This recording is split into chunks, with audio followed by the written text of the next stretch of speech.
আসসালামু প্রিয় দর্শকবৃন্দ। আমরা আজকে উপস্থিত হয়েছি চারার সমুদ্রে। আপনারা দেখতে পাচ্ছেন আমার পিছনে এত সুন্দর কপির চারা। এই চারাগুলো মূলত করা হয় মাটিবিহীন। আমরা মূলত কোকোপিট দ্বারা চারা করে থাকি। আপনি দেখেন এই চারাগুলা কত সুন্দর সন্নিবেশিত। প্রত্যেকটা চারাই করা হয়েছে কোকোপিট, যেটা নার্সারি মিডিয়া বলে, এই মিডিয়া দিয়ে করা হয়। আমাদের এখানে চারাগুলো আপনার একদম সতেজ, সুন্দর।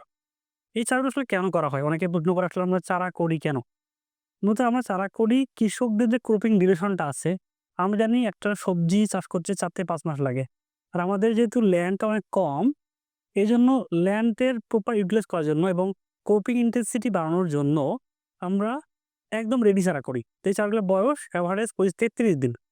কৃষক চাইলেই আজকে একটা ফসল তুললো, তোলার পরেই তার পরের দিনে আমাদেরকে অর্ডার করার মাধ্যমে সে ফসল নিয়ে একদম জমিতে লাগাতে পারবে।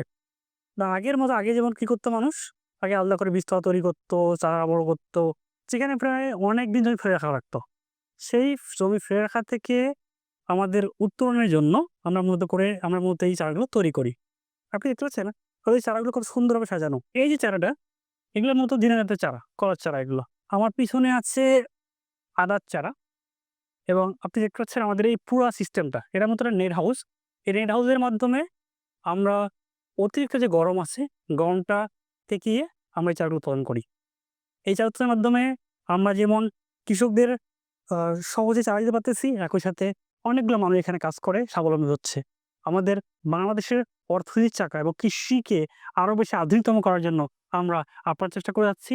আপনাদের পাশে, আপনাদের সাথে থেকে আমরা ইনশাআল্লাহ সামনের দিকে এগিয়ে যাবো। আপনারা চাইলেই আমাদের কাছে অর্ডারের মাধ্যমে চারাটা নিতে পারেন।